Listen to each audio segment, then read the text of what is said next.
नमस्कार दोस्तों, तो आप सभी का स्वागत है रमाश्री गुरुकुलम पे। तो आज हम लोग डिस्कशन करेंगे, ठीक है, लूसेंट कैसे पढ़ना है, ठीक है, एनसीईआरटी सार संग्रह, एनसीईआरटी सार संग्रह और लूसेंट ऑब्जेक्टिव, ठीक है। ये दोनों थ्योरी बुक हो गया, आपको डिस्क्रिप्टिव पढ़ना है और इससे ऑब्जेक्टिव लगाना है, ठीक है, प्रैक्टिस के लिए। ठीक है, आप लोग इतना समझ गए। तो जो भी लोग नए जुड़े हैं तो सब्सक्राइब कर लीजिए, ठीक है। और आगे आप लोग का एग्जाम होने वाला है बीपीएससी टीआरई 4 का, ठीक है, बिहार सीजीएल का CGL 4, जो सचिवालय सहायक का एग्जाम होने वाला है एएसओ का, ठीक है। मद्य निषेध दरोगा है, बिहार पुलिस है, ठीक है, और दरोगा का मेंस भी होने वाला है। तो बहुत सारा एग्जाम है, ठीक है। और आपको पता ही है कि लूसेंट का क्या रोल है और एनसीईआरटी सार संग्रह का क्या रोल है और लूसेंट ऑब्जेक्टिव का क्या रोल है, ठीक है। तो सारा में जीके पूछता है, ठीक है। बीपीएससी टीआरई 4 में भी आपको अगर पीआरटी का बात करें तो 80 से 90 क्वेश्चन जीके का ही रहता है, ठीक है। बिहार CGL 4 में 50 क्वेश्चन आपको जीके का ही रहेगा और 25 क्वेश्चन 75 क्वेश्चन साइंस का, ठीक है। जीके और साइंस मिला के 75 क्वेश्चन जीके और साइंस मिला के रहेगा, ठीक है। तो लूसेंट और एनसीईआरटी सार संग्रह कितना रोल है और मद्य निषेध दरोगा मेंस, ये सब तो आपको जीके बेस एग्जाम ही है, ठीक है। तो इस तरह से आपका अगर ये तीनों बुक को कमांड कर लेते हैं तो लगभग में आपका 60 से 70% क्वेश्चन हर एक एग्जाम में बनना चालू हो जाएगा, ठीक है। क्योंकि लूसेंट जो है, जैसे आप लोग को हम बुक दिखा देते हैं, जैसे ये लूसेंट है। लूसेंट आपको एनसीईआरटी का निचोड़ है, ठीक है। और बहुत सारा इसमें फैक्ट है, फैक्चुअल बुक्स है, ठीक है। और एनसीईआरटी सार संग्रह, ठीक है। इसमें 6 to 12 इसमें एनसीईआरटी का निचोड़ है, ठीक है। वन लाइनर पेज में दिया गया है, ठीक है। और ये रहा लूसेंट ऑब्जेक्टिव, इससे आपको क्वेश्चन प्रैक्टिस करना है, ठीक है।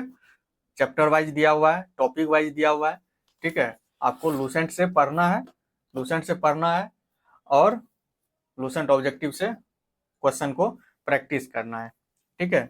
और तीनों बुक एक ही बार में हो जाएगा, ठीक है। आपको अलग अलग टाइम निकाल के नहीं पढ़ना है, तीनों बुक एक ही बार में हो जाएगा और एक ही बार में खत्म भी हो जाएगा, ठीक है। जैसे लूसेंट ऑब्जेक्टिव, सॉरी, लूसेंट अगर ये बुक पढ़े हैं डिस्क्रिप्टिव, ठीक है, सब्जेक्टिव, तो इसी टॉपिक, जो टॉपिक लूसेंट से पढ़े हैं वही टॉपिक एनसीईआरटी सार संग्रह से भी पढ़ना है, ठीक है। और तुरंत हो जाएगा, ऐसा नहीं कि उसके लिए आधा 1 घंटा 2 घंटा लगेगा टाइम, ठीक है। जितना टाइम आप लूसेंट में एक बार अच्छे से पढ़िएगा, ठीक है, उससे भी कम टाइम में 10 से 15 मिनट में आपका एनसीईआरटी सार संग्रह रिवीजन हो जाएगा। तो एक साथ में दोनों बुक हो गया कवर, ठीक है। उसके बाद अलग से आप क्वेश्चन प्रैक्टिस कर लीजिए, ठीक है। क्योंकि सब्जेक्टिव पढ़ने से नहीं होगा, थ्योरी पढ़ने से नहीं होगा। जब तक आप उस टॉपिक का 50-100 क्वेश्चन आप नहीं लगाते हैं तब तक आपका कॉन्सेप्ट क्लियर नहीं होगा। इसी तरह से कंफ्यूजन होगा और एग्जाम में आप इजी इजी क्वेश्चन गलती करके आइएगा और रेस से बाहर हो जाइएगा, ठीक है।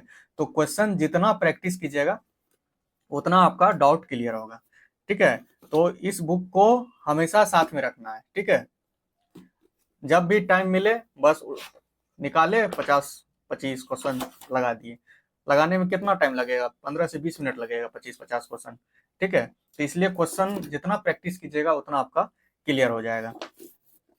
क्योंकि लूसेंट है, इसको बार बार पढ़िएगा थ्योरी, या क्वेश्चन प्रैक्टिस नहीं कीजिएगा तो वो बेकार हो जाता है, ठीक है। आपका डाउट रहेगा ही और एग्जाम में आप इजी से इजी क्वेश्चन गलती करके आइएगा, ठीक है। क्योंकि भारी क्वेश्चन सबके लिए भारी ही रहता है, ठीक है। ऐसा नहीं कि स्पेशल आप ही के लिए दिया गया है उसमें भारी क्वेश्चन, ठीक है। जो डिफिकल्ट है वो सब के लिए डिफिकल्ट, और एग्जाम निकलता है सिर्फ इजी क्वेश्चन से ही। इजी क्वेश्चन अगर आप लोग मान लीजिए 100 क्वेश्चन है तो उसमें 70 क्वेश्चन आपका इजी ही रहेगा जो आपसे बनेगा, और आपको लगेगा कि हम कहीं ना कहीं सेट प्रैक्टिस में देखे हैं या जो भी किताब हम फॉलो किए हैं, तो कहीं ना कहीं आपको लगेगा कि ये मेरा पढ़ा हुआ है, ठीक है। 70 से 80 क्वेश्चन, वही 20 से 25 क्वेश्चन जो रहता है वो आपको थोड़ा सा डिफिकल्ट रहता है, तो वो सब के लिए डिफिकल्ट है, ठीक है। वो भी क्वेश्चन बन जाएगा, ठीक है, अगर आप अच्छे से सेट प्रैक्टिस किए हैं, अच्छे से कॉन्सेप्ट क्लियर है आपका, ठीक है, कंफ्यूजन ज्यादा नहीं है, तो वो भी आप ऑप्शन को इलिमिनेट करके आप आराम से वो 20-25 क्वेश्चन जो है उसमें भी आप 10 से 15 क्वेश्चन आप आराम से बना सकते हैं, ठीक है। तो मेन बात यही है कि थ्योरी पढ़िए लूसेंट का, एनसीईआरटी सार संग्रह साथ में लेके चलिए, ठीक है, दोनों बुक एक ही साथ हो जाएगा, और आराम से आधा घंटा टाइम निकालिए लूसेंट ऑब्जेक्टिव के लिए, आराम से हो जाएगा, ठीक है। कहने का मतलब 1 घंटा और आधा घंटा इधर, 1.5 घंटा अगर टाइम देते हैं, मिनिमम बात कर रहे हैं, अगर मैक्सिमम आपके पास टाइम ही टाइम है तो अच्छे से दीजिए टाइम, ठीक है, लेकिन मिनिमम 1 घंटा में दोनों बुक हो जाएगा, ठीक है, क्योंकि एनसीईआरटी सार संग्रह में ज्यादा है नहीं, ठीक है। तो मेन चीज है, जो लूसेंट में पढ़िएगा आप वही चीज इसमें दिया हुआ है, थोड़ा सा इसमें थोड़ा थोड़ा चेंज है, ठीक है। तो आराम से वो उसमें भी आपको कैसे पढ़ना है वो हम इस वीडियो में बताएंगे, ठीक है, किस तरह से आपको पढ़ना है लूसेंट को, एनसीईआरटी सार संग्रह को साथ में, उसके बाद प्रैक्टिस कैसे करना है, तो वो हम सारा चीज बताते हैं, ठीक है। तो चलिए आप लोग निकाल लीजिए, आप लोग समझ गए, ठीक है। अगर वीडियो आप लोग को अच्छा लग रहा है तो लाइक कर दीजिए, ठीक है, सब्सक्राइब कर दीजिए और अपने दोस्तों में शेयर कर दीजिए, ठीक है। जैसे मान लीजिए एनसीईआरटी सार संग्रह सॉरी लूसेंट सब्जेक्टिव है, जैसे पहला एंशियंट हिस्ट्री है, ठीक है, एंशियंट हिस्ट्री है, तो एंशियंट हिस्ट्री में देखिए भारत का इतिहास है, यहाँ से इतना दूर दिया हुआ है, ठीक है, भारत का इतिहास, तो इसमें ज्यादा इंपॉर्टेंट है नहीं, ठीक है, ये ज्यादा इंपॉर्टेंट नहीं है, बस आपको थोड़ा सा याद रखना है क्या, यहाँ पे सबसे पहले इतिहास को 3 भागों में बांटने का श्रेय जर्मन इतिहासकार किसको है, क्रिस्टोफ सेलियरस को है, यहाँ पे जो है क्रिस्टोफ सेलियरस, क्रिस्टोफ सेलियरस, ठीक है। तो सबसे पहले इतिहास को 3 भागों में बांटने का श्रेय किसको है, जर्मन का इतिहासकार था क्रिस्टोफ सेलियरस, बस ये इंपॉर्टेंट है। और थोड़ा सा इसमें जैसे जम्बू द्वीप है, ठीक है, जम्बू का मतलब क्या होता है, जामुन, ठीक है, इसलिए भारत को जम्बू द्वीप भी कहते हैं, भारत में अपने देश को जम्बू द्वीप भी अर्थात जम्बू का द्वीप कहते हैं, ठीक है। तो ये सब है, इसमें ज्यादा इंपॉर्टेंट है नहीं, ठीक है। चलिए आप नीचे आइए, नीचे में क्या है कि प्राचीन भारत, यहाँ पे स्रोत है, प्राचीन भारतीय इतिहास का स्रोत, कौन कौन सा स्रोत है, तो 4 स्रोत है, ठीक है। पहला है धर्म ग्रंथ, कहाँ कहाँ से मतलब इतिहास का जानकारी मिला है, तो पहला धर्म ग्रंथ से मिला है, ठीक है, दूसरा ऐतिहासिक ग्रंथ से मिला है, और तीसरा विदेशियों का विवरण से मिला है, जो विदेशी लोग हमारे भारत आए थे यहाँ घूम के, और अपने किताब में क्या क्या वो ग्रंथ में लिखे हैं भारत के बारे में, तो वहां से मिला है। और पुरातत्व संबंधी साक्ष्य, जो हम लोग का साक्ष्य मिला है, ठीक है, खुदाई में पुरातत्व से, तो इसके ये 4 प्रकार, ठीक है, 4 मुख्यतः जानकारी का स्रोत है, ठीक है। पहला हो गया धर्म ग्रंथ, जो हम लोग का धर्म ग्रंथ है, दूसरा हो गया ऐतिहासिक ग्रंथ, ठीक है, जो ऐतिहासिक ग्रंथ लिखा हुआ है, और तीसरा है विदेशी लोग जो आए हैं उसका, और पुरातत्व जो खुदाई में जो मिला है, ये चार से हमको 4 स्रोत जो है, इसी 4 स्रोत से हमको जानकारी मिलता है, ठीक है, इतिहास का, प्राचीन इतिहास। तो ये 4 आपको याद रखना है। देखिए अब है नीचे धर्म ग्रंथ एवं ऐतिहासिक ग्रंथ से मिलने वाली महत्वपूर्ण जानकारी, इसमें क्या है, सबसे आपको याद रखना है, सबसे प्राचीन धर्म ग्रंथ क्या है, वेद है, ठीक है, सबसे प्राचीन धर्म ग्रंथ क्या है, वेद है, ये आपको याद रखना है। और इसका संकलनकर्ता कौन है, तो वेद व्यास, ये आपको याद रखना है, ठीक है। और उसके बाद वेद क्या चीज का उपदेश देता है, तो वसुदेव कुटुंबकम का उपदेश देता है, वेद किस चीज का उपदेश देता है, वसुदेव कुटुंबकम, ठीक है। फिर आगे बढ़ जाना है, ये सब इंपॉर्टेंट नहीं है। और पूछेगा, हाँ अब अगला है वेद कितना है, तो वेद 4 है, ये आपको याद रखना, वेद कितना है, 4 है, ये ऋग्वेद, यजुर्वेद, सामवेद, अथर्ववेद, ठीक है, 4 प्रकार का वेद है, ये आपको याद रखना है। और अगला है 4 वेदों को संहिता कहा जाता है, ये इंपॉर्टेंट है, ये क्वेश्चन भी पूछा गया है, ठीक है। तो इसमें आपको 2 से 3 फैक्ट है, ठीक है। हम लोग का सर्व प्राचीन धर्म ग्रंथ क्या है, वेद है, इसका संकलन करता कौन है, वेद व्यास है, ये 2 याद रखना है। वेद कितना है, तो 4 है, कौन कौन सा है, तो यजुर्वेद, ऋग्वेद, यजुर्वेद, सामवेद, अथर्ववेद, 4 प्रकार का वेद है। और चारों वेद के को क्या कहा जाता है, तो संहिता कहा जाता है, बस इतना ही याद रखना है, फिर आगे बढ़ जाना है। आगे क्या है, ऋग्वेद, ऋग्वेद है। अब चलिए इसका बारी बारी से सब वेद को देख लेते हैं। जैसे ऋग्वेद है, ऋग्वेद में आपको क्या क्या याद रखना है, जैसे ऋग्वेद है, ऋग्वेद में ऋचाओं के क्रमबद्ध ज्ञान के संग्रह को ऋग्वेद कहा जाता है। ये याद रखना, ऋचाओं के क्रमबद्ध ज्ञान के संग्रह को क्या कहा जाता है? ऋग्वेद कहा जाता है। ठीक है, इसमें याद रखना है कि इसमें कितना मंडल है? तो 10 मंडल है। ये आपको याद रखना है, कितना मंडल है? 10 मंडल है। और कितना सूक्त है? 1028 सूक्त है। ठीक है, 10 मंडल है, 1028 सूक्त। ठीक है, और 10,462 ऋचा है, ये याद रखना है। ठीक है, इसके बाद, और ये ज्यादा इंपॉर्टेंट है, इस वेद के ऋचाओं के पढ़ने वाले ऋषि को होत्री कहते हैं। तो ऋग्वेद के ऋचाओं को पढ़ने वाले ऋषि को क्या कहा जाता है? होत्री कहते हैं। ये वेरी इंपॉर्टेंट है। ठीक है, ये आपको याद रहना ही है, रखना है। ठीक है, ऋग्वेद के पढ़ने वाले ऋषि को होत्री कहते हैं। बस इतना ही पढ़ना है। चलिए, अब अगला क्या है? विश्वामित्र द्वारा रचित ऋग्वेद के तीसरे मंडल सूर्य देवता सावित्री को समर्पित प्रसिद्ध गायत्री मंत्र है। तो गायत्री मंत्र किस मंडल में है? तो तीसरे मंडल में है। ये याद रखना है आपको। किस वेद में है? ऋग्वेद में। किसके द्वारा रचित हुआ था? तो विश्वामित्र के द्वारा। ठीक है, तीसरा मंडल में है। और किस देवता को समर्पित है गायत्री मंत्र? सूर्य देवता सावित्री को। सूर्य देवता सावित्री को। ठीक है, सूर्य देवता सावित्री को समर्पित। और इसके 9वें मंडल में देवता सोम का उल्लेख। इसके 9वें मंडल में किसका उल्लेख है? देवता सोम का उल्लेख। ठीक है, बस इतना ही याद रखना। उसके बाद 8वां मंडल में क्या है? 8वें मंडल की हस्तलिखित ऋचाओं को क्या कहा जाता है? खिल कहा जाता है। 8वां मंडल में क्या है? हस्तलिखित ऋचा है, उसको क्या कहा जाता है? खिल कहा जाता है। ये भी इंपॉर्टेंट है। ठीक है, उसके बाद क्या है? ऋग्वेद के सबसे बड़ा 10वां मंडल है। पूछेगा कि ऋग्वेद का सबसे बड़ा मंडल कौन सा है? 10वां मंडल है। ठीक है, और इसमें क्या है? नदी, स्तुति, सूक्त, ये सब ज्यादा इंपॉर्टेंट है नहीं। ठीक है, सीधा याद रखना आपको, ऋग्वेद का सबसे बड़ा मंडल कौन सा है? 10वां मंडल है। ठीक है, 8वां मंडल में क्या है? खील। ठीक है, हस्तलिखित ऋचाओं को खील कहा जाता है 8वें मंडल में। 9वां मंडल में क्या है? देवता सोम का उल्लेख। ठीक है, और तीसरा मंडल में सूर्य देवता सावित्री को समर्पित प्रसिद्ध गायत्री मंत्र है। किसके द्वारा रचित किया गया था? विश्वामित्र के द्वारा। चलिए आगे बढ़िए, ये सब ज्यादा इंपॉर्टेंट है नहीं। ठीक है,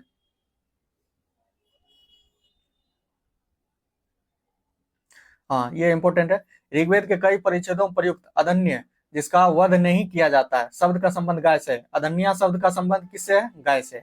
ये बहुत इंपॉर्टेंट है और पूछा हुआ क्वेश्चन है। अदन्या शब्द किससे संबंधित है? गाय से संबंधित।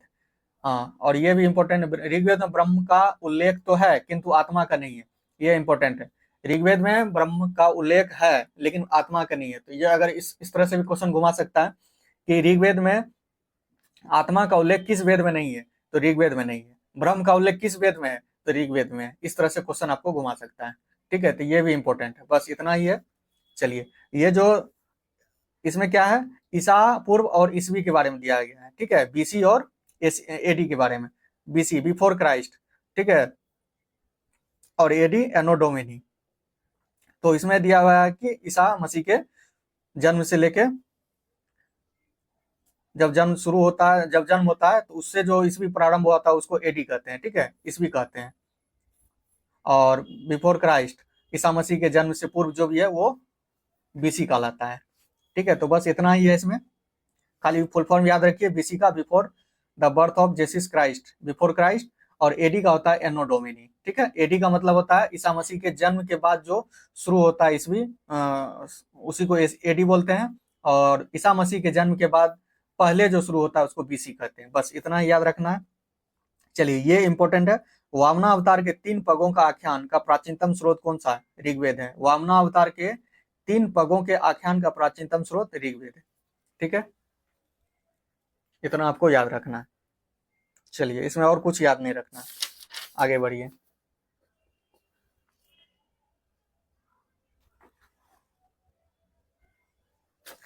चलिए अगला क्या है? ऋग्वेद में इंद्र के लिए कितना है? 250। ऋग्वेद में इंद्र के लिए 250 और अग्नि के लिए 200 ऋचाओं का रचना किया गया है। तो ऋग्वेद में इंद्र के लिए 250 मतलब राजा है, देवताओं का राजा कौन है? इंद्र है, इसलिए इसमें 250। ठीक है, और अग्नि के लिए 200, इसलिए कंफ्यूज नहीं होना है। ठीक है, जो राजा रहेगा उसके पास ज्यादा रहेगा पावर, तो इसलिए उसको 250 ऋचा दे दिया। और अग्नि को कितना दिया? 200, तो ज्यादा कंफ्यूजन नहीं होगा। ठीक है, तो राजा इंद्र के लिए 250, 250 ऋचा और अग्नि के लिए 200 ऋचाओं का रचना किया गया ऋग्वेद में। ठीक है, इसके बाद अगला क्या है? प्राचीनतम इतिहास के साधन के रूप में वैदिक साहित्य में ऋग्वेद के बाद शतपथ ब्राह्मण का स्थान है। ठीक है, तो ये इंपॉर्टेंट है। प्राचीन इतिहास में वैदिक साहित्य में ऋग्वेद के बाद किसका स्थान है? शतपथ ब्राह्मण का। शतपथ ब्राह्मण का स्थान है। ठीक है, शतपथ ब्राह्मण का स्थान है। तो ये लूसेंट नया एडिशन जो आया है अभी मार्केट में वही है। ठीक है, इसमें थोड़ा सा बढ़ाया गया है कुछ कुछ, टोटल 474 पेज है इसमें। ठीक है, तो ऋग्वेद के बाद किसका स्थान है? शतपथ ब्राह्मण का स्थान है। ठीक है, चलिए उसके बाद यजुर्वेद है। ये यजुर्वेद में क्या है? स्वस्वर पाठ के लिए मंत्रों तथा बलि के समय अनुपालन के लिए नियमों का संकलन यजुर्वेद कहलाता है। मंत्रों और बलि के समय जो नियम कानून है वो किसमें है? यजुर्वेद में है। ठीक है, और इसके पाठकर्ता को, इसके ऋषि को क्या कहते हैं? पाठकर्ता को अधर्वयु कहते हैं। क्या कहते हैं? अधर्वयु कहते हैं। ये इंपॉर्टेंट है। ठीक है, यजुर्वेद के पाठकर्ता को क्या कहते हैं? अधर्वयु कहते हैं। अधर्वयु कहते हैं। चलिए अगला क्या है? यजुर्वेद में यज्ञों के नियम है, विधि विधानों का संकलन मिलता है। पूछेगा क्वेश्चन कि यज्ञों का नियम किस वेद में मिलता है? तो यजुर्वेद में। ठीक है, विधि विधान, अगर कोई भी विधि है उसका विधान कैसे क्या करना है, ठीक है, यज्ञ कैसे करना है उसका क्या विधि विधान है, तो किस वेद में मिलता है? यजुर्वेद में मिलता है। ठीक है, बलिदान अगर विधि का भी वर्णन किसमें है? यजुर्वेद में ही है। ये एक ऐसा वेद है जो गद एवं पद दोनों में, ये इंपॉर्टेंट है। पूछेगा कौन सा ऐसा वेद है जो गद और पद दोनों में है? तो यजुर्वेद है। यजुर्वेद है। चलिए अब अगला है सामवेद। सामवेद का क्या अर्थ होता है? गान। साम का अर्थ होता है गान। ठीक है, सामवेद। सामवेद में साम का अर्थ क्या होता है? गान होता है। इस वेद में मुख्यतः यज्ञों के अवसर पर गाए जाने वाले ऋचाओं का संकलन। ठीक है, सामवेद में क्या है? जब यज्ञ होता है और यज्ञ के समय जो भी ऋचा का गाया जाता है, जो भी ऋचा मंत्र, ऋचा का मतलब होता है मंत्र। ठीक है, तो जो भी यज्ञ के समय मंत्र गाया जाता है तो उसी का संकलन किस में मिलता है? सामवेद में मिलता है। इसके पाठकर्ता, इसके पढ़ने वाले ऋषि को क्या कहते हैं? उद्रात्री कहते हैं। क्या कहते हैं? उद्रात्री। ये वेरी इंपॉर्टेंट है। ठीक है, ये आपको याद रखना है। 4 वेद है, चारों वेद के पढ़ने वाले ऋषि को क्या कहते हैं ये आपको याद रखना है, क्योंकि क्वेश्चन पूछता है। ठीक है, ऋग्वेद के पढ़ने वाले ऋषि को क्या कहते हैं? होत्री कहते हैं। क्या है? होत्री। और यजुर्वेद के पढ़ने वाले ऋषि को अधर्वयु, और सामवेद के पढ़ने वाले ऋषि को उद्रात्री कहते हैं। ठीक है, तो ये आपको याद रखना है और रट लेना है। ठीक है, चलिए इतना ही इसमें याद रखना है। और ये आपको याद रखना, भारतीय संगीत का जनक किसको कहा जाता है? सामवेद को। भारतीय संगीत का जनक सामवेद को कहा जाता है। यजुर्वेद तथा सामवेद में किसी भी विशिष्ट ऐतिहासिक घटना का वर्णन नहीं मिलता है। ठीक है, अगला है, अब देखिए अथर्ववेद। सामवेद में बस इतना ही है। सामवेद में साम का अर्थ होता है गान। ठीक है, सामवेद को पढ़ने वाले ऋषि को क्या कहते हैं? उद्रात्री कहते हैं। और भारतीय संगीत का जनक किस वेद को कहा जाता है? सामवेद को कहा जाता है। बस इतना ही पढ़ना है आपको। चलिए अब अगला क्या है? अथर्ववेद। अथर्ववेद क्या है? अथर्वा ऋषि द्वारा रचित इस वेद में कुल 20 कांड, 36 पाठक, 7 शक्ति सूक्त, लगभग 7987 मंत्र है, और इसे ब्रह्मवेद। ये सब ज्यादा इंपॉर्टेंट है नहीं। ठीक है, चलिए हाँ ये इंपॉर्टेंट है। पृथ्वी सूक्त अथर्ववेद का प्रतिनिधि सूक्त माना जाता है। पृथ्वी सूक्त अथर्ववेद का प्रतिनिधि सूक्त माना जाता है, जो अथर्ववेद के 12वें कांड में है। पृथ्वी सूक्त में राष्ट्रीय भावना का उल्लेख मिलता है।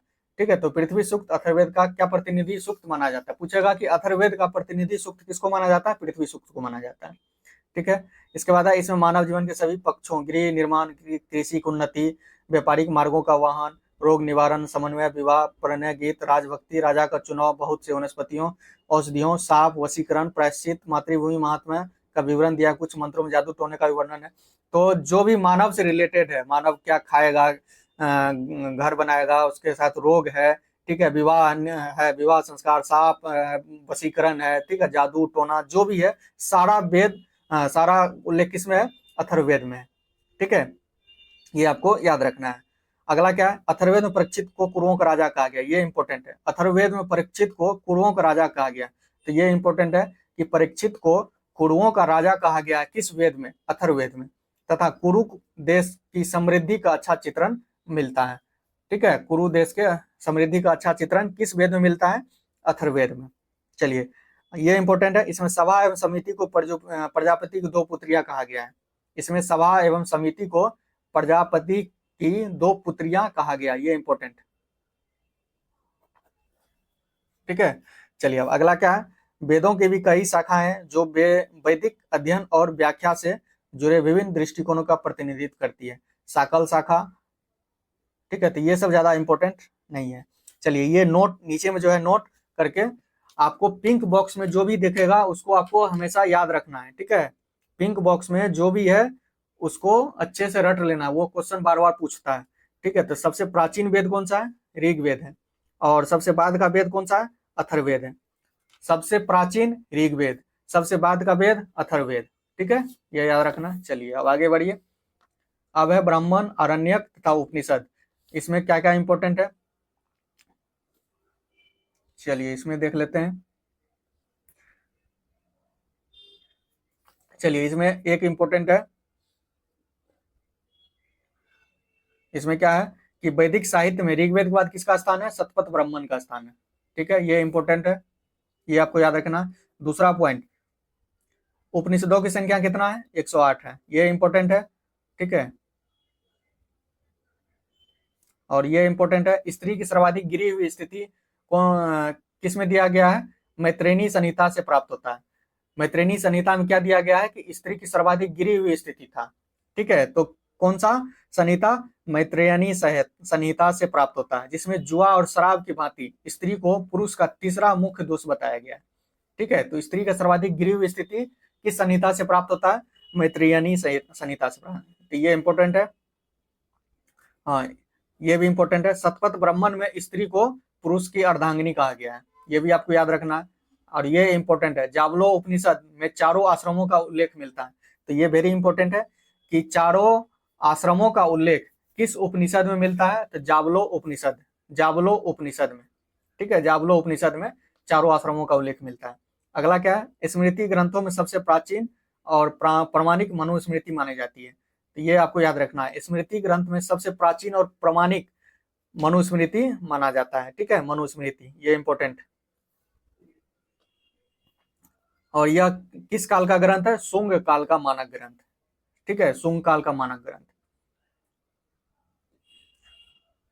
और पूछेगा कि गुप्त युग के बारे में जानकारी कौन देता है? कौन सा स्मृति? नारद स्मृति, ठीक है।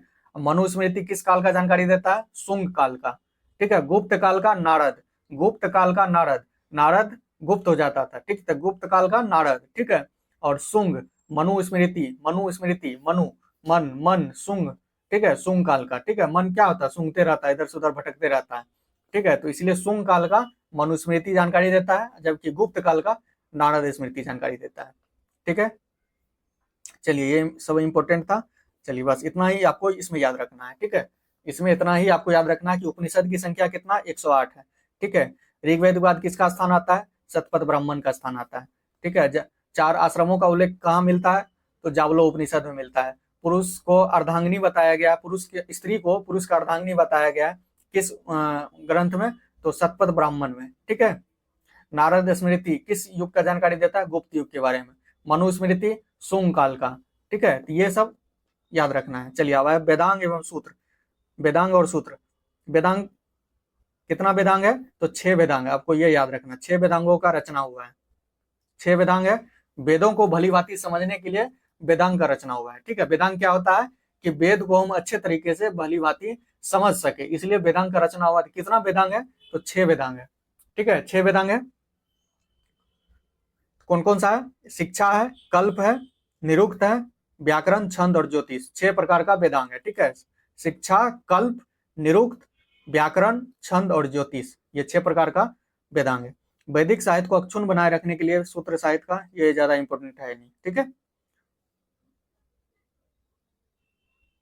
चलिए बस इतना ही आपको याद रखना। वेदांग कितना है? 6 वेदांग है। कौन कौन सा है? शिक्षा, ज्योतिष, शिक्षा, ज्योतिष, कल्प, व्याकरण, छंद और निरुक्त, 6 प्रकार का वेदांग है। बस इतना ही आपको याद रखना। चलिए अब पुराण में आइए। पुराण में क्या है? पुराण भारतीय ऐतिहासिक कथाओं का सबसे अच्छा क्रमबद्ध विवरण पुराणों में मिलता है। भारतीय ऐतिहासिक कथाओं का सबसे अच्छा क्रमबद्ध तरीके से हमको विवरण कहाँ मिलता है? पुराण में मिलता है। क्या है कि भारतीय ऐतिहासिक कथाओं, भारत में ऐतिहासिक इतिहास में जो कथा हुआ है उसका क्रमबद्ध एक सही क्रम में हमको विवरण कहाँ मिलता है? पुराणों में मिलता है। पुराणों की संख्या कितना है? 18। कितना है पुराण की संख्या? 18। उपनिषद की संख्या 108, ठीक है।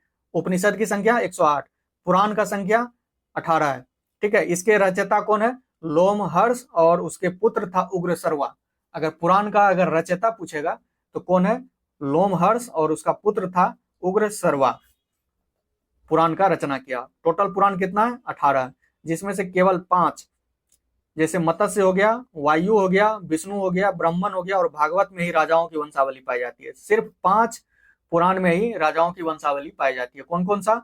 मत्स्य, वायु, विष्णु, ब्राह्मण और भागवत। भागवत 4-5 पुराण है, 5 पुराण में आपको राजाओं की वंशावली पाई जाता है। ठीक है, ये आपको पिंक बॉक्स में दिया गया, ये आपको इंपॉर्टेंट है। विष्णु पुराण किस वंश से संबंधित है? मौर्य वंश से। विष्णु पुराण मौर्य वंश से। मत्स्य पुराण आंध्र सातवाहन वंश। ठीक है। वायु पुराण गुप्त वंश। ठीक है। विष्णु मौर्य वंश। विष्णु क्या है? मौर्य वंश। मत्स्य मछली। ठीक है, मछली आंध्र सातवाहन, आंध्र प्रदेश से ज्यादा मछली आता है तो आपको याद रखना। मत्स्य पुराण आंध्र सातवाहन वंश, आंध्र सातवाहन वंश। वायु पुराण वायु में गुप्त हो जाता है, ठीक है, तो गुप्त वंश। वायु पुराण गुप्त वंश। विष्णु पुराण मौर्य वंश। ये 3 आपको याद रखना है, ये क्वेश्चन पूछा गया। चलिए अब अगला पेज में आइए।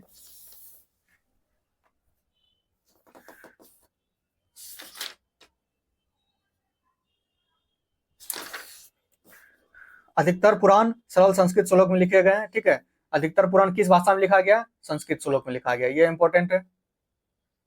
स्त्रियों तथा शूद्र जिन्हें वेद पढ़ने की अनुमति नहीं थी वे पुराण सुन सकते थे और पुराणों के पाठ पुजारी मंदिर में क्या करते थे? ठीक है, स्त्री और शूद्र वो वेद नहीं पढ़ सकता था लेकिन पुराण सुन सकता था। ठीक है, पुराण में मत्स्य पुराण सबसे प्राचीन और प्रमाणिक, ये इंपॉर्टेंट है पिंक बॉक्स में। पुराण में सबसे पुराना और प्रमाणिक कौन सा है? सबसे पुराना और प्रमाणिक मत्स्य पुराण है। ठीक है, मत्स्य पुराण किस वंश से रिलेटेड है? आंध्र सातवाहन वंश। चलिए, सामाजिक और सांस्कृतिक अग्नि पुराण की काफी महत्व है, जिसमें राजतंत्र के साथ साथ कृषि संबंधी, ये इंपॉर्टेंट नहीं है। उपनिषदों की रचना पुराणों से पहले हुई थी, ये इंपॉर्टेंट है। उपनिषद का जो रचना हुआ वो पुराण से पहले हुआ था, तो ये इंपॉर्टेंट है। चलिए, बौद्ध जैन और साहित्य के बारे में हम लोग देख लेते हैं।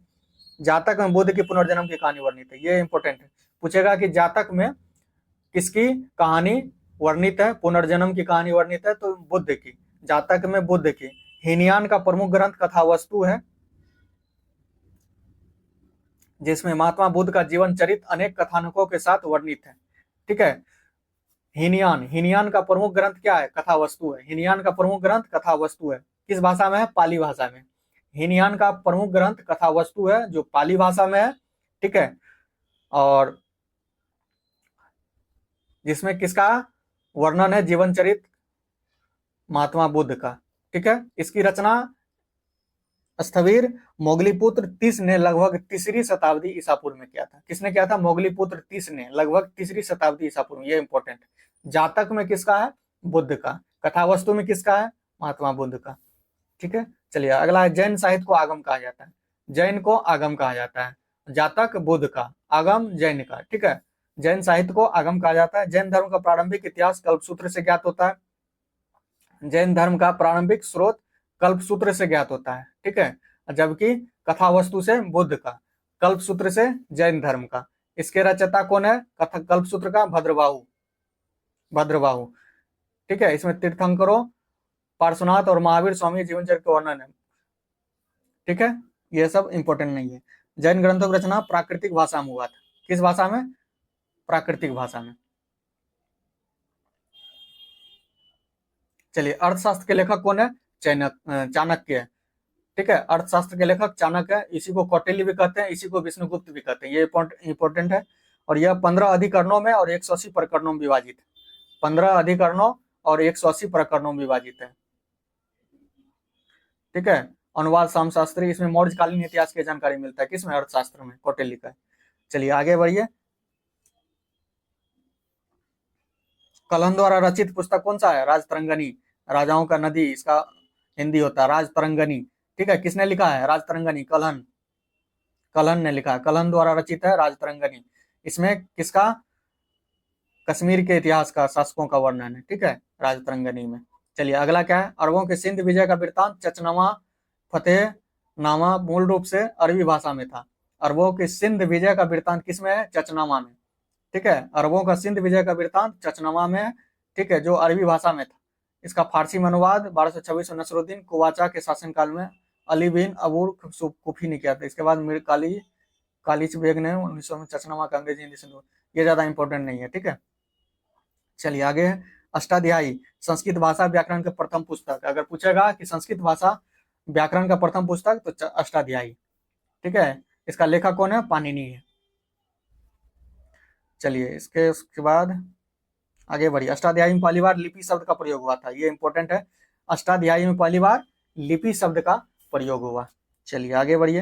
कात्यायन के गार्गी संहिता एक ज्योतिष ग्रंथ है, फिर भी इसमें भारत में होने वाले यवन आक्रमण का उल्लेख मिलता है, ठीक है। कात्यायन की गार्गी संहिता किसने लिखा? कात्यायन ने, ठीक है, ये इंपॉर्टेंट है। कात्यायन की गार्गी संहिता एक ज्योतिष ग्रंथ था, ठीक है।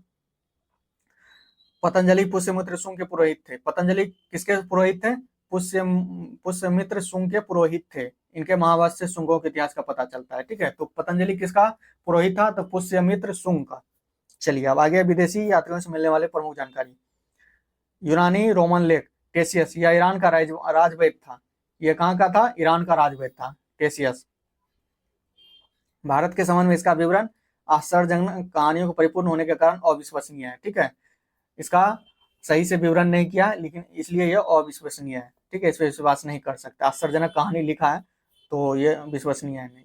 हेरोडोटस, इसे इतिहास का पिता कहा जाता है। ये क्वेश्चन पूछेगा, इतिहास का पिता किसको कहा जाता है? हेरोडोटस को। इसने अपनी पुस्तक हिस्टोरिका, ठीक है, पुस्तक का क्या नाम है? हिस्टोरिका। चलिए आगे बढ़िए। तो ये क्वेश्चन है, टेसियस कहाँ का था? ईरान का राजवैद्य था। बस इतना ही याद रखना। हेरोडोटस इतिहास का पिता कहा जाता। कौन सा पुस्तक लिखा? हिस्टोरिका लिखा। चलिए आगे है। सिकंदर के साथ आने वाले लेखक कौन कौन सा था? ये आपको याद रखना है। सिकंदर के साथ आने वाले लेखक निर्याकस था, आने सिक्रेट्स था तथा अरिस्टोबुलस था, ठीक है। ये प्रमाणिक और विश्वसनीय है। सिकंदर के साथ आने वाले लेखक कौन था? निर्याकस, आने सिक्रेट्स, ठीक है, और अरिस्टोबुलस। सिकंदर, आने सिक्रेट्स। सिकंदर देखिए, इसको ट्रिक से याद रखिए। सिकंदर सिक्रेट्स, सिक्रेट रूप से आ रहा था, ठीक है। और निर्याकस और अरिस्टोबुलस, ठीक है। इस तरह से आपको याद रखना है। चलिए अब अगला क्या है?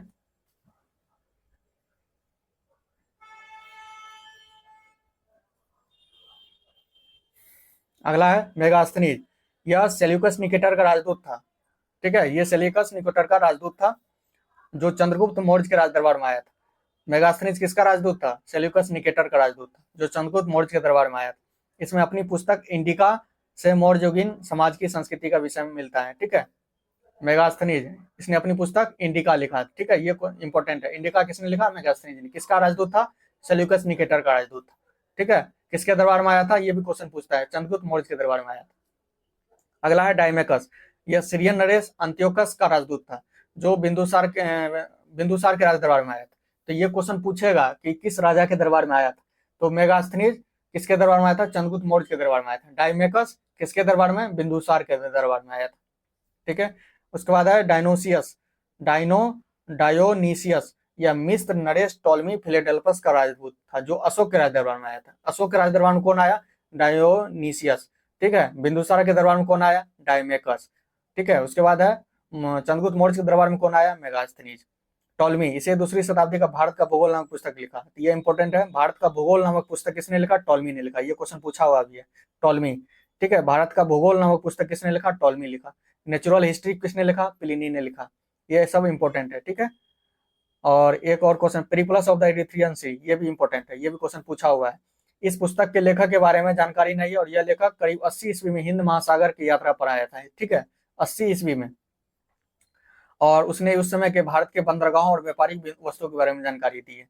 इस पुस्तक के लेखक के बारे में जानकारी नहीं है, ठीक है। पेरिप्लस ऑफ द इरिथ्रियन सी जो है, इसका लेखक कौन है इसके बारे में जानकारी नहीं है, लेकिन एक अनुमान लगाया गया है कि 80 ईस्वी में ये हिंद महासागर की यात्रा पे आया था और अपने बिंदु क्या कहते हैं बंदरगाहों और व्यापारिक वस्तुओं के बारे में जानकारी दिया था, ठीक है। लेकिन लेखक के बारे में जानकारी नहीं है। तो ये भी इंपॉर्टेंट है, क्वेश्चन पूछा हुआ है दरोगा में, ठीक है। ये भी नेचुरल, भारत का भूगोल और नेचुरल हिस्ट्री भी, ये सभी क्वेश्चन पूछा हुआ है। तो ये आपको याद रखना है। तो विदेशी यात्री से खत्म हो गया। अब चीनी लेखक देखिए कौन कौन आया। चीनी लेखक भी आया, फाइयान, संयुगन, वैनसाग। फाइयान कहाँ का था? चीनी यात्री था। किसके दरबार में आया था? चंद्रगुप्त द्वितीय के दरबार में आया था। गुप्त नरेश था चंद्रगुप्त द्वितीय, इसी के दरबार में आया था, ठीक है। बस इतना ही याद रखना है।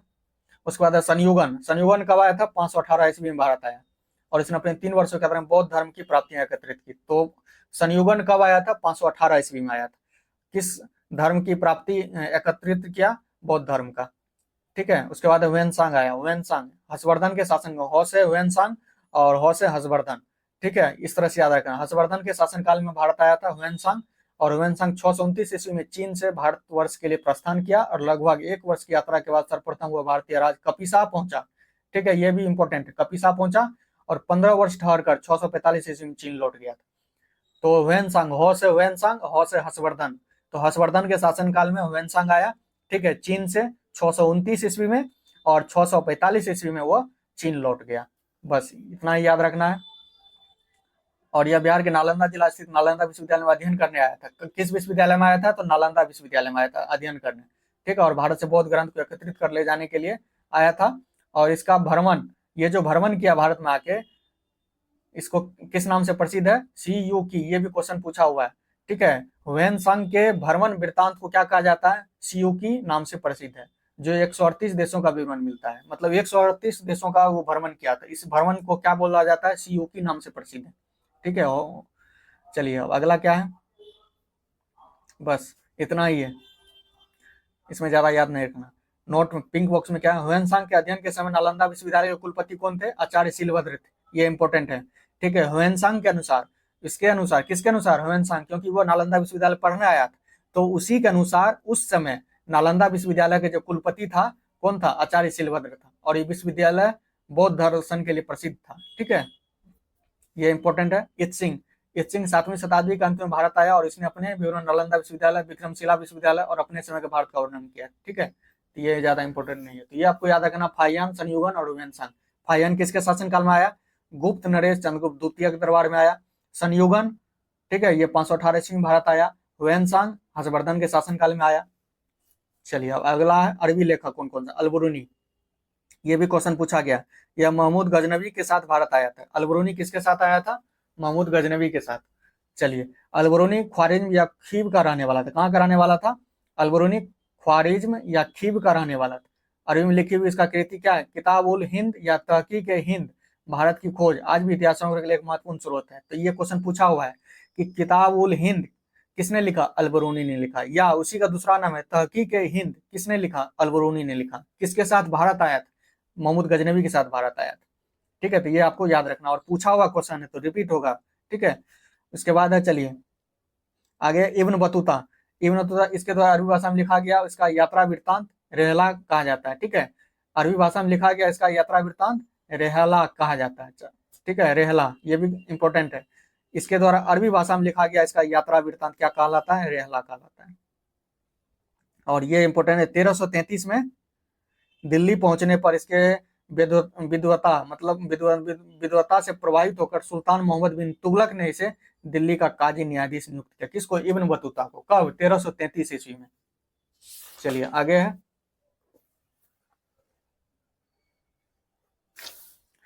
अन्य लेखक कौन कौन आया? तारानाथ आया। तारानाथ यह तिब्बती लेखक था। कहाँ का था तारानाथ? तिब्बती लेखक था। इसने कौन कौन सा ग्रंथ की रचना किया? कंगियूर और तंगियूर। कंगियूर और तंगियूर किसने लिखा? तारानाथ। कंगियूर और तंगियूर, तंगियूर किसने लिखा? तारानाथ ने लिखा।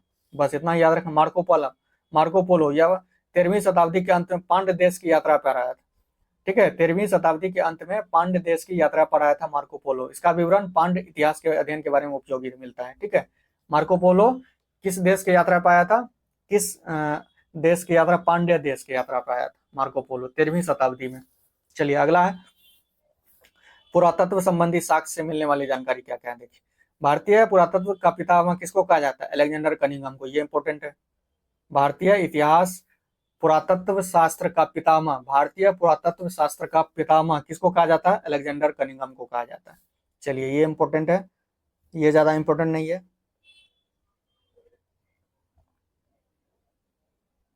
चलिए ये इंपॉर्टेंट है, सर्वप्रथम भारतवर्ष का जिक्र किस अभिलेख में है? हाथी गुम्फा अभिलेख में। हाथी गुम्फा अभिलेख में है। सर्वप्रथम भारतवर्ष का जिक्र हाथी गुम्फा अभिलेख में। चलिए आगे बढ़िए। सर्वप्रथम भारत पर होने वाले हून आक्रमण की जानकारी कौन सा स्तंभ लेख देता है? भीतरी स्तंभ लेख से प्राप्त होता है। ये इंपॉर्टेंट है। सर्वप्रथम भारत पर होने वाले हून आक्रमण की जानकारी भीतरी स्तंभ लेख से प्राप्त होता है। ठीक है, सर्वप्रथम भारतवर्ष का जिक्र हाथी गुम्फा अभिलेख से प्राप्त होता है, ये भी इंपॉर्टेंट है। सर्वप्रथम दुर्भिक्ष की जानकारी देने वाला अभिलेख सोहगढ़ा अभिलेख है। सर्वप्रथम दुर्भिक्ष की जानकारी देने वाला अभिलेख कौन सा है? सोहगढ़ा अभिलेख। ठीक है, चलिए आगे बढ़िए। सती प्रथा का पहला लिखित साक्ष्य, ये भी इंपॉर्टेंट है। सती प्रथा का लिखित साक्ष्य एरन अभिलेख से प्राप्त होता है, एरन अभिलेख से। शासक कौन था? भानुगुप्त। सती प्रथा का पहला लिखित साक्ष्य किस अभिलेख में है? एरन अभिलेख। सातवाहन राजाओं का पूरा इतिहास उनके अभिलेखों के आधार पर लिखा गया है। ठीक है, सातवाहन राजा जो है, सातवाहन वंश का जो राजा सब बना है, उसका पूरा इतिहास किसके आधार पर लिखा गया है? अभिलेख के आधार पर। ये भी इंपॉर्टेंट है। चलिए, रेशम बुनकर के श्रेणियों की जानकारी मंदसौर अभिलेख से प्राप्त होता है। रेशम बुनकर की जानकारी किससे प्राप्त होता है? रेशम बुनकर की जानकारी किससे प्राप्त होता है? तो मंदसौर अभिलेख। ये भी इंपॉर्टेंट है। कश्मीरी नवपाषाणिक पुरास्थल बुर्ज होम से गर्तावास का साक्ष्य मिला, ये भी इंपॉर्टेंट है। ठीक है, बुर्ज होम से गर्तावास का साक्ष्य मिला है। कश्मीरी नवपाषाणिक पुरास्थल बुर्ज होम से किसका गर्तावास, गड्ढा घर का साक्ष्य मिला है। ठीक है, इसमें उतरने के लिए सीढ़ियां होता था और यहाँ मनुष्य के साथ उसके पालतू कुत्ते को भी दफनाने की प्रथा प्रचलित थी। ठीक है, चलिए आगे है। पुरास्थल उस स्थान को कहते हैं जहाँ औजार, बर्तन और इमारतों जैसी वस्तुओं का अवशेष मिलता है, उसी को पुरास्थल कहते हैं। प्राचीनतम सिक्के को क्या कहा जाता है? आहत सिक्के कहा जाता है, ये इंपॉर्टेंट है। प्राचीनतम सिक्के को आहत सिक्के कहा जाता है। इसी को साहित्य में क्या कहा गया? कासारपन कहा गया। प्राचीनतम सिक्के को क्या कहा जाता है? आहत सिक्के कहा जाता है, और इसी को साहित्य में कासारपन कहा गया। सर्वप्रथम सिक्कों पर लेख लिखने का कार्य किसने किया? यवन शासकों ने किया, ये भी इंपॉर्टेंट है। सर्वप्रथम सिक्कों पर लेख लिखने का कार्य किसने किया? यवन शासकों ने किया। चलिए अगला है महत्वपूर्ण अभिलेख है, ये इंपॉर्टेंट है, ये क्वेश्चन पूछता है। हाथी गुम्फा अभिलेख, हाथी गुम्फा अभिलेख कलिंगराज खारवेल। ठीक है, किससे रिलेटेड है? कलिंगराज खारवेल से। जूनागढ़ अभिलेख रुद्रदामन। नासिक अभिलेख गौतमी बलसरी। ठीक है, नासिक, इसको याद रखिए। हाथी गुम्फा तिथि रहित अभिलेख है, और हाथी गुम्फा अभिलेख कलिंगराज खारवेल हाथी खारवेल। ठीक है, जूनागढ़ रुद्रदामन प्रथम, जूनागढ़ रुद्र। ठीक है, नासिक किसके, इसको याद रखिए, नासिक आशिक, इसको याद रखिए, नासिक आशिक किसके चक्कर में आशिक बन गया? तो गौतमी बलसरी। ठीक है, गौतमी के चक्कर में आशिक बन गया, तो नासिक अभिलेख गौतमी बलसरी। प्रयाग स्तंभ लेख समुद्रगुप्त। प्रयागराज में क्या है? प्रयागराज में समुद्र है, वहां पर 3 नदी मिलता है, तो उसी तरह से याद रखिए। प्रयाग स्तंभ लेख समुद्रगुप्त। ठीक है, एहोल अभिलेख, एहोल पुलकेशिन, एहोल, यहाँ देखिए होल है, तो होल कहाँ हो गया? पुल में, तो पुलकेशिन द्वितीय। एहोल अभिलेख, होल हो गया, छेद हो गया, किसमें? पुल में छेद हो गया, जाने में दिक्कत हो रहा है, तो एहोल अभिलेख पुलकेशिन द्वितीय। होल हो गया कहाँ? पुल में, तो एहोल अभिलेख पुलकेशिन द्वितीय। ठीक है, याद हो गया। मंदसौर अभिलेख, ठीक है, मंदसौर मालवा नरेश यशोवर्मन, मंद हो गया है। ठीक है, मंदसौर अभिलेख, ये मालवा। ठीक है, मौसे मालवा नरेश यशोवर्मन। ठीक है, इतना मंद हो गया कि वह यश प्राप्त करने के लिए प्रयास कर रहा है, यशोवर्मन। ठीक है, मंदसौर मालवा नरेश यशोवर्मन। ठीक है, अगला है ग्वालियर अभिलेख क्या होगा? प्रतिहार नरेश भोज, ग्वालियर प्रतिहार नरेश भोज। ठीक है, ग्वालियर अभिलेख क्या हो जाएगा? प्रतिहार नरेश भोज। ठीक है, अगला है भित्री एवं जूनागढ़ अभिलेख क्या हो जाएगा? स्कंदगुप्त। भित्री और जूनागढ़ अभिलेख स्कंदगुप्त। देवपारा अभिलेख बंगाल शासक विजय सेन, देवपारा पे क्या किया? विजय प्राप्त किया, विजय सेन। ठीक है, देवपारा अभिलेख विजय सेन।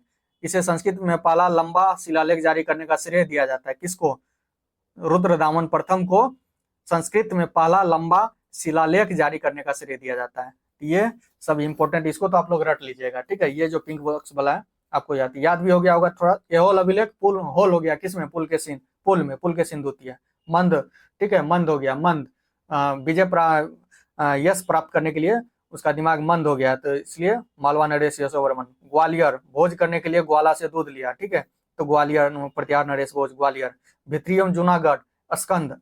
ठीक है, स्कंद लग गया, भित्री में क्या लग गया? स्कंद लग गया। ठीक है, भित्री एवं जूनागढ़ स्कंद गुप्त। देवपारा पे विजय प्राप्त किया, विजय सेन। ठीक है, जूनागढ़ रुद्रदामन प्रथम, नासिक, आशिक हो गया किसके प्यार में, गौतमी के प्यार में, गौतमी बलसरी। हाथी गुम्पा, हाथी है, ठीक है, खारवेल, हाथी गुम्पा अभिलेख खारवेल, इस तरह से याद रखना है आपको। चलिए अगला क्या है, अभिलेखों का अध्ययन पुरालेख शास्त्री इपिग्राफी कहलाता है। अभिलेखों का अध्ययन क्या कहलाता है, पुरालेखी, पुरालेख शास्त्र कहलाता है, ठीक है, इपिग्राफी कहलाता है, ये भी इंपॉर्टेंट है।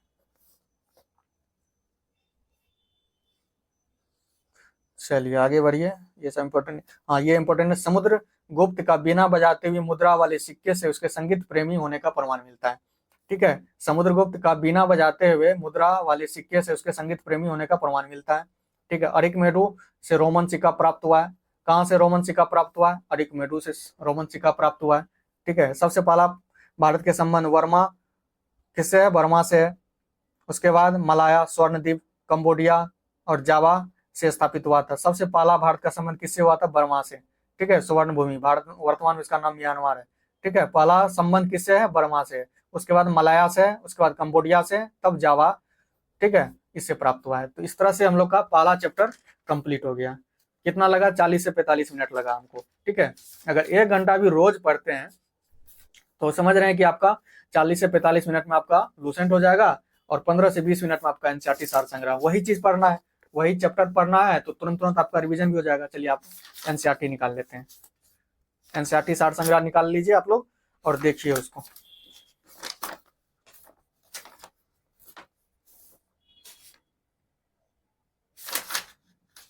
चलिए बस 2 पेज है।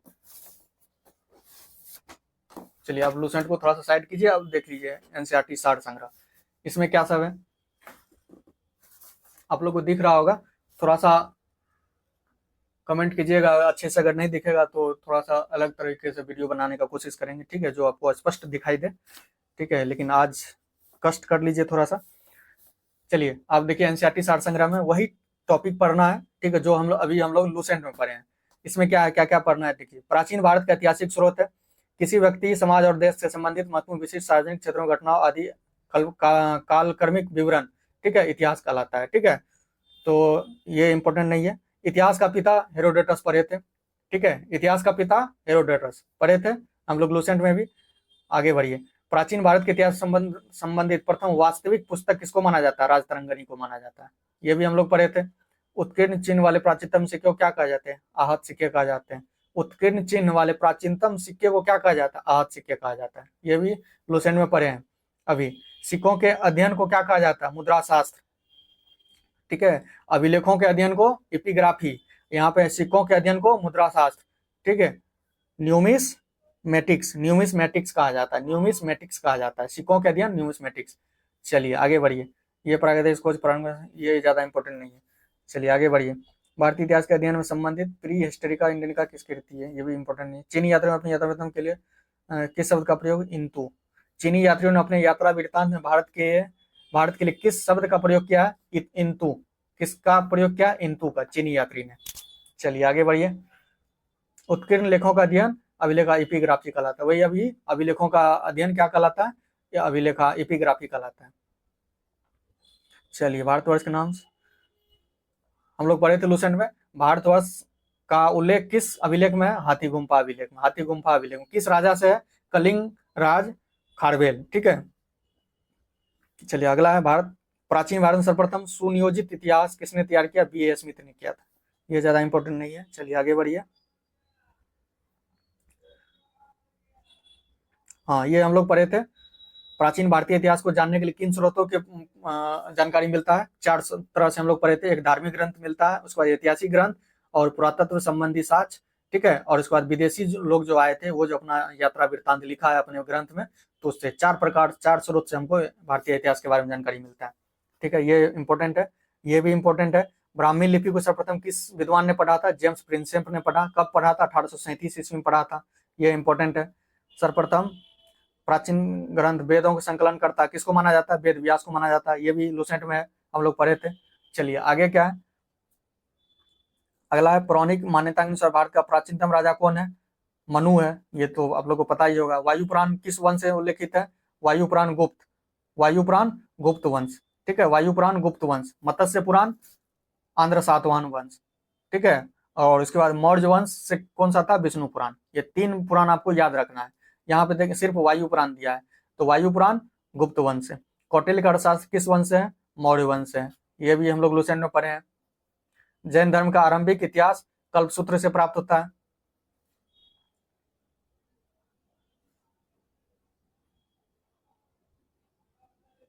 चलिए आगे बढ़िए।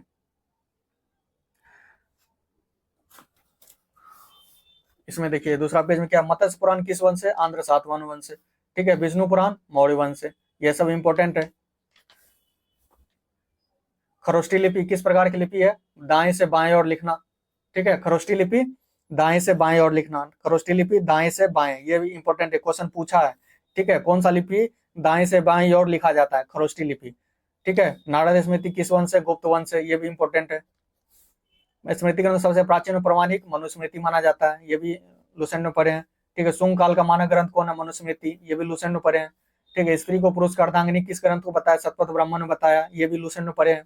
ठीक है, देख रहे हैं बार बार यहाँ लुसेंट पढ़े और उसके बाद जब एनसीईआरटी सार संग्रह पढ़े तो इसमें आपको एक आध दो को क्वेश्चन या 2 से 3 क्वेश्चन मात्र आपको एक्स्ट्रा मिलेगा, जो आपको नया मिलेगा। ठीक है, सारा चीज लुसेंट सही। तो यहाँ फिर से आप इसको अगर पढ़ रहे हैं उसी टॉपिक को तो रिवीजन हो जा रहा है, दोबारा रिवीजन हो गया। ठीक है, और आपका एनसीईआरटी सार संग्रह भी कंप्लीट हो गया।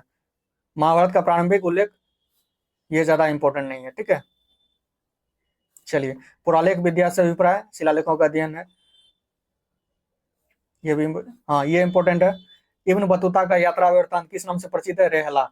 ये इंपॉर्टेंट है, ये क्वेश्चन पूछा हुआ। इब्न बतूता का यात्रा वृत्तांत रेहला। ठीक है, ह्वेनसांग का यात्रा वृत्तांत क्या होगा? बताइए, आप लोग कमेंट करके बताइए। ह्वेनसांग का यात्रा वृत्तांत क्या कहलाता है? शियोकी के नाम से प्रसिद्ध है। ह्वेनसांग किस विश्वविद्यालय में बौद्ध धर्म का अध्ययन किया था? नालंदा विश्वविद्यालय में। ये सब इंपॉर्टेंट है। ठीक है, और सब लुसेंट में पढ़े हैं। चलिए आगे क्या है? प्रमुख अभिलेख और शासक। हाथी गुम्फा हम लोग पढ़े थे। कलिंग राज खारवेल। एहोल, होल हो गया किसमें? पुल में, पुल के सिंधुतीय में। नासिक, आसिक किसके चक्कर में हो गया? गौतमी के चक्कर में, गौतमी बलसरी। जूनागढ़, रुद्रदामन, रुद्र, रूड हो गया। जून के समय में ज्यादा रूड हो जाता है, दमन होता है ज्यादा। ठीक है, गर्मी से। रुद्रदामन, जूनागढ़, रुद्रदामन। किसी तरह से आपको निमोनिक्स लगाना है। ठीक है, याद रखने के लिए। प्रयाग स्तंभ, प्रयाग, प्रयाग में समुद्र है। ठीक है, प्रयाग में 3 नदी है तो समझ लीजिए उसको समुद्र है। प्रयागराज में क्या है? समुद्र है तो समुद्रगुप्त। प्रयाग स्तंभ लेख समुद्रगुप्त। मंदसौर, मंदसौर, मालवा नरेश यशोवर्मन, यशोवर्मन, यश के चक्कर में मंद हो गया वो। ठीक है, मंदसौर, यश के चक्कर में क्या हो गया? यश के चक्कर में उसका मन क्या हो गया? मंद हो गया। ठीक है, ग्वालियर, प्रत्यार नरेश भोज, भोज नरेश, प्रत्यार का नरेश जो था भोज करने के चक्कर में ग्वाला से क्या लिया? दूध लिया। ठीक है, इस तरह से आपको निमोनिक्स लगाना है। ठीक है, उसके बाद देवपारा, देवपारा, देव पे बंगाल का शासक विजय प्राप्त किया। ठीक है, देवसेन, विजय, देवपारा, देवसेन। भित्री और जूनागढ़ अभिलेख स्कंदगुप्त, स्कंद लग गया उसमें, भित्री में। ठीक है, भित्री और जूनागढ़ अभिलेख स्कंदगुप्त। इस तरह से आपको, ये आपको लुसेंट में भी पढ़े थे, अभी हम लोग डिस्कशन किए थे। अगला देखिए, बौद्ध स्तंभ लेख से किसकी जानकारी मिलती है? शुंग काल का। ये भी लुसेंट में हम लोग पढ़े हैं। बौद्ध स्तंभ से किसकी जानकारी मिलती है? शुंग काल का। ह्वेनसांग ने अपनी यात्रा वृत्तांत का वर्णन किस पुस्तक में किया है? शियोकी के नाम से प्रसिद्ध है। ठीक है, ये इंपॉर्टेंट है।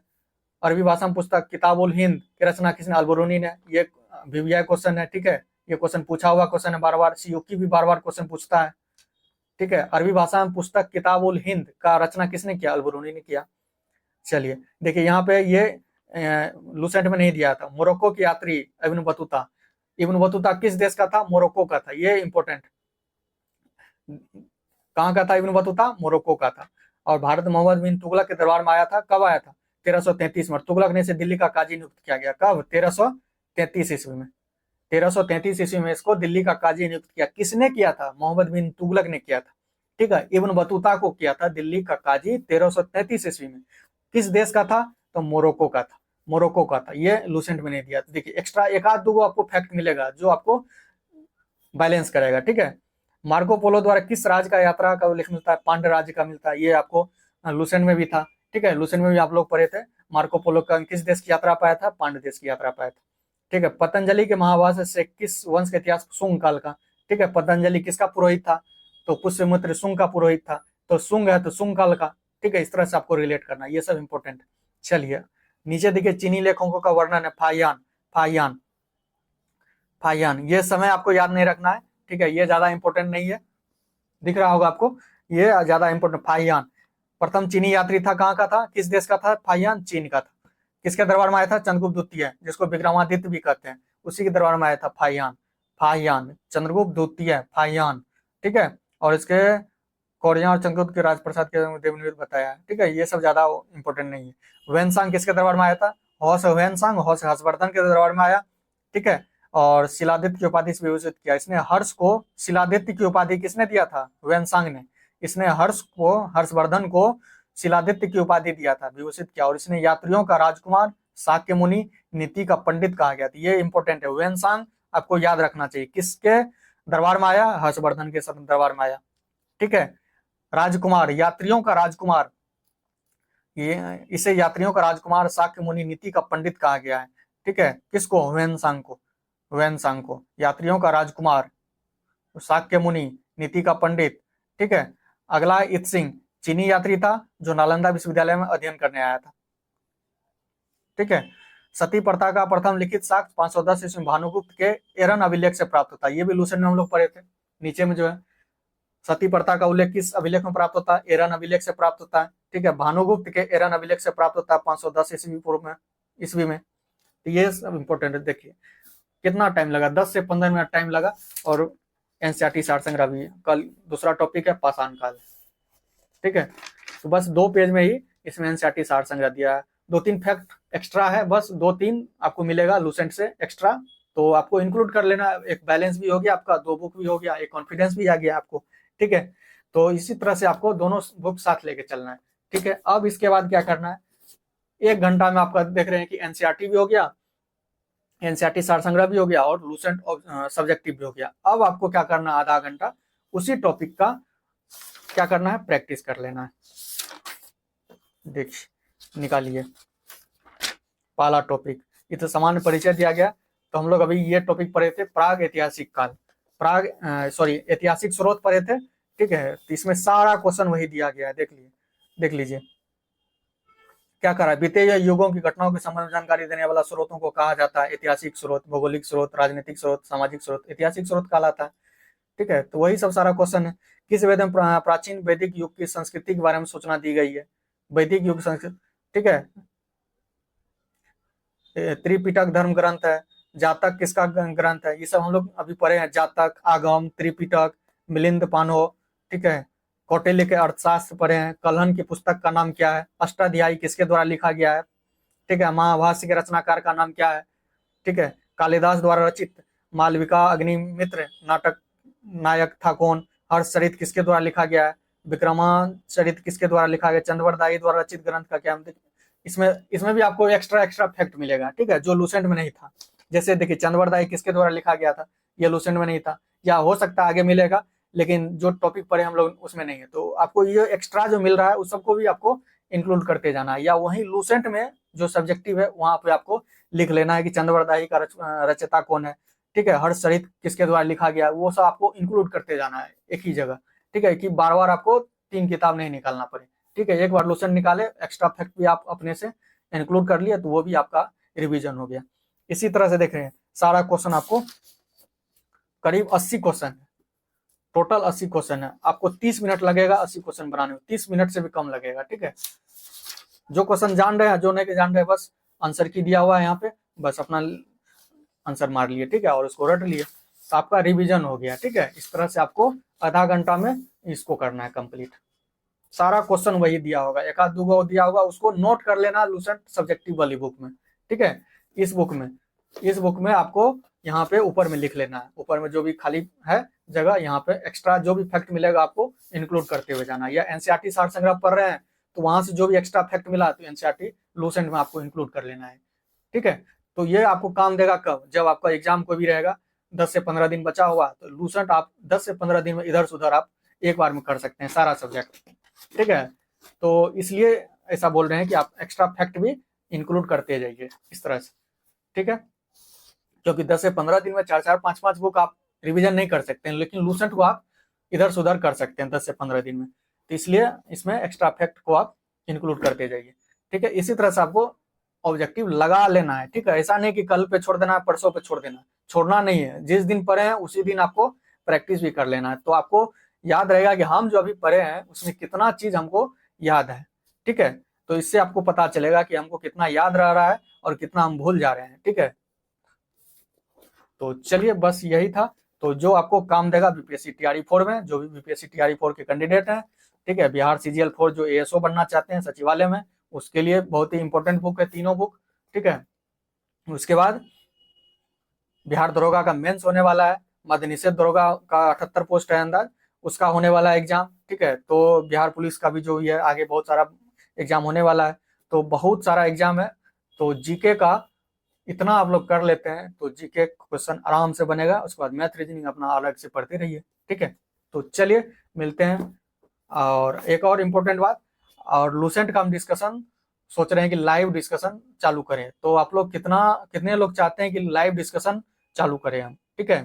तो कमेंट करके जरूर बताइएगा और एक टाइम बता दीजिएगा कि लाइव डिस्कशन 1-2 घंटे का टाइम रखेंगे, इसी तरह से लाइव डिस्कशन करेंगे। आप लोग अपना अपना किताब आगे में निकाल के बस सुनते जाइए। सुनने से लाइव देखिए, डिस्कशन लूसेंट है, डिस्कशन का चीज 5-10 आदमी अगर बैठे हुए हैं तो वहां अगर हो रहा है, किसी लॉज में रह रहे हैं, अगर 10-15 लड़का अवेलेबल है तो अपने में कर लीजिए डिस्कशन, या नहीं तो होता क्या है, सुनने के बाद वो चीज ज्यादा दिन तक याद रहता है, ठीक है।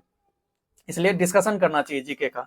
तो लाइव डिस्कशन का टाइम बता दीजिए आप लोग कमेंट करके कि किस टाइम रखे, सुबह का टाइम रखे, दोपहर का टाइम रखे, या शाम का टाइम रखे, या रात के टाइम रखे। तो एक टाइम फिक्स कर लेंगे हम लोग, ठीक है। और उसी टाइम में रोज 1 से 1.5 घंटा उसी में लूसेंट और करंट अफेयर्स और एनसीईआरटी सार संग्रह, ये तीनों चारों बुक को हम लोग डिस्कशन करेंगे, ठीक है, अच्छे से।